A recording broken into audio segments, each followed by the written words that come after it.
Welcome back to My KC Live. It's time now for our Aging in Style segment. It's a resource for seniors and their loved ones where you'll find information on topics ranging from health, investments, finding your community, and so much more. And it's brought to you by Knox Village. And today we're talking about how vital good sleep is to our well-being and how poor sleep is associated with health issues. Joining us today is Kirk Pinto, occupational therapist at Village Outpatient Therapy. Thank you for being here. Yeah, glad to be here. We were just talking about this. Yeah, we were talking about the sleep stuff. It's very, very important. But let's kind of break down, what does occupational therapy have to do with sleep? Oh, well, first off, an occupational therapist works with people to get them back doing meaningful activities.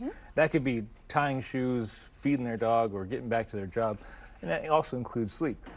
Thankfully, where I work at Knox, they take a more of a holistic approach. Okay. And we're able to cover lots of things, including sleep, and even share this kind of knowledge with the community like we're doing today. Oh, yeah. So let's talk about sharing the knowledge a little bit here. And we're both very interested. Both a couple of poor sleepers. I would say poor sleepers. Poor sleepers. What Nice. happens when you get poor quality sleep? Well, some of the things you already know. You know, if you get poor sleep, you're going to wake up, you're going to feel tired, groggy, you're going to maybe have a more difficult time regulating emotion. I was going to say very irritable. Yeah, exactly. And I speak from experience. But the research is actually a little more gloomy.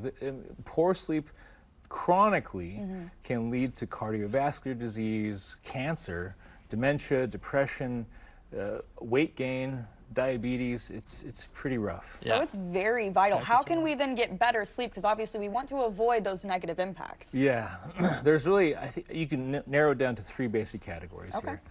You want to watch the timing, control your environment, and watch your diet. So in terms of timing, you want to follow a sort of a rhythm, circadian rhythm, right? The sleep-wake cycle. You want to go to sleep and wake up at a similar time every day. Yep. Even on the weekends. Even on the weekends. See, that's where I get in trouble, my friend. It's those weekends that get me. Now, there is good evidence suggesting that catch-up sleep is a thing, and we need it.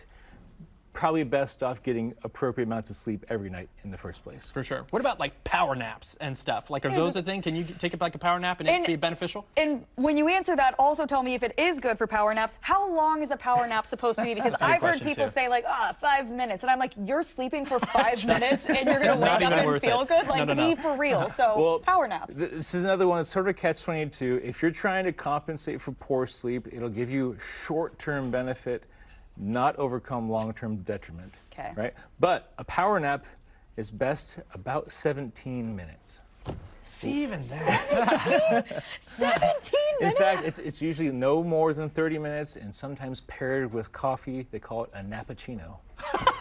Oh, coffee nap. I know about coffee nap. I've taken a coffee nap. They're actually, don't sleep on coffee naps. That's a pun, but it's not supposed to be. Okay, I did not know about coffee naps. You're very excited about it. Yeah, you drink some coffee, one. you go to bed and you wake up, and then the caffeine is kicking in right around the time where you're waking up from your nap. So it overcomes the grogginess from a nap, but you get the benefits of the short sleep. Yeah, coffee naps. Okay, that's great knowledge to know now. I did not know about that. You touched on it a little bit, but again, if people want to like make up for some lost sleep on the weekends, then what is the best way? Is it taking that 17-minute power nap, or can you give yourself a little more time to sleep in? And I'm asking for myself, Fred, I'm asking for myself. For all of us, really. Yeah, all of us here. So really, you can make up for lost sleep to some degree. Okay. The reality is we should be getting somewhere between 7.5 to 9 hours of sleep.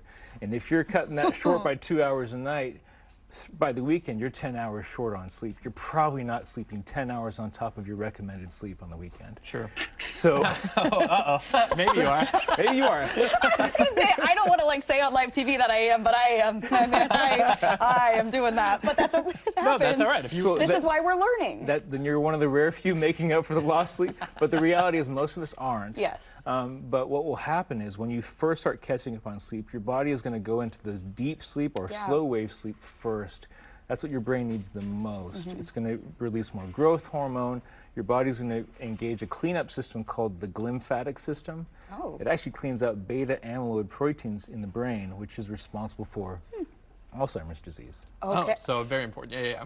There's just so many positive things that come from just getting enough sleep. It's wild to me. Oh, yeah. Well, thank you so much for joining us. Yeah. We love learning all this. We obviously need to take some notes. Coffee nap, 17 minutes. Coffee naps. I got it. 17 minutes. You guys heard it. All right. Well, Village Outpatient Therapy offers physical therapy, occupational therapy, and speech therapy, and so much more to the greater Kansas City area. To make an appointment, you can call them at 816-347-2733.